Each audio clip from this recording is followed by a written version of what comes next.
గురుగారు పెద్ద పాదం చేస్తామని నేను అనుకుంటున్నాను, నాతో పాటు ఏమైనా తీసుకొని వెళ్ళాలా, దానికి ఏమైనా ఉపయోగం ఉందా అంటే ఉన్నాయండి.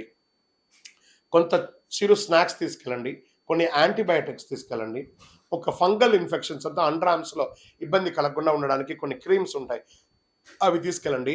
యాంకిల్ సాక్సులు తీసుకెళ్ళండి, ఎందుకంటే కొన్ని చోట ఎక్కువ ఉంటుంది, కొన్ని చోట తక్కువ ఉంటుంది, ఎక్కడం దిగడం ఉంటుంది. అక్కడ కర్రలు అమ్ముతారు, కర్రలు తీసుకోండి అవసరమైతే. అంతేకాని సింపుల్ లగేజ్తో వెళ్ళండి. ఇవన్నీ తీసుకెళ్ళడానికి ఏముండాలి? భక్తి ఉండాలి. భక్తిని ఎక్కువ తీసుకెళ్ళండి, దైవ అనుగ్రహం ఉంటుంది. శరణమయ్యప్ప. గురుగారు పెద్ద పాదం అంటే ఏంటి, చిన్న పాదం అంటే ఏంటి?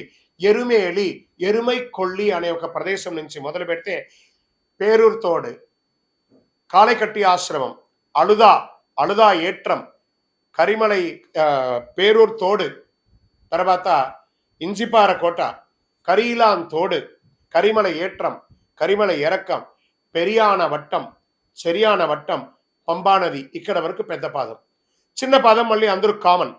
పంబానది స్నానం, పంబా సద్ది, గణపతి, రామ, ఆంజనేయ నమస్కారం, పందలరాజ దర్శనం, నీలిమల ఏట్రం, అప్పాచి మేడు, శబరిపీఠం, శరణ్ గుత్తి, సన్నిధానం, కరుపస్వామి కడతస్వామి 18 అయ్యప్ప స్వామి, గణపతి, నాగర్, మాళిగేపురత్తమ్మ.